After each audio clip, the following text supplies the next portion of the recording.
जिंदगी का सबसे बड़ा धोखा यह है, हम सोचते हैं कि कमाया हुआ सुख हमारा अधिकार है और मिला हुआ दुख भगवान की सजा। पर सच्चाई उल्टी है।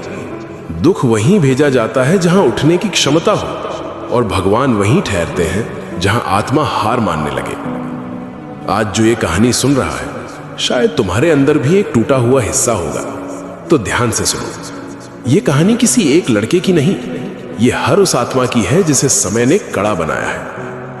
एक लड़का, मेहनती, सरल, श्रद्धावान, पर किस्मत ने उसे सिर्फ इंतजार दिया और लोग ठहाके। कोई उसका श्रम नहीं देखता, सिर्फ पूछता, भगवान ने तेरे साथ ऐसा क्यों किया?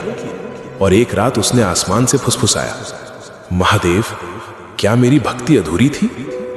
जवाब फिर भी खामोशी। पर वही खामोशी उसके भीतर एक नई चीख जगा रही थी, एक बदलाव की आग। वो टूट कर गिरा, पर टूटना उसकी पराजय नहीं थी, ये उसके अहंकार की मृत्यु थी।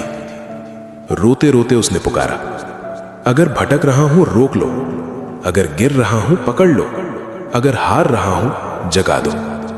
और पहली लकीर यहीं बदली। जब जिंदगी का प्रश्न क्यों मैं रूपांतरित हुआ, अब मुझे क्या सीखना है।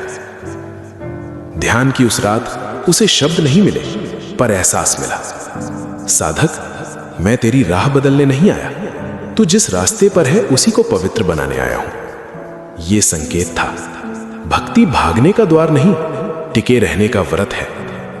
वो लड़का उठा, पर अब उसकी दृष्टि बदल चुकी थी। दुनिया जख्म दिखाती रही और वो अपने घावों में दीक्षा खोजने लगा। जिंदगी की असली चाल यही है। दुख मार्ग बदल देते हैं और भक्ति लक्ष्य। महादेव चमत्कार नहीं करते, वो इंसान के भीतर से पशु को हटाकर साधक पैदा करते हैं। जो राह टूटकर छूटी थी, वहीं से अब साधना का प्रथम चरण शुरू होता है। याद रखना, जिस इंसान को वक्त ने गिराया है, उसे भगवान थाम कर उठाते हैं, ताकि वो गिरने वालों को उठाना सीख जाए। भक्ति तुम्हें भागने नहीं देगी, भक्ति तुम्हें दिशा देगी।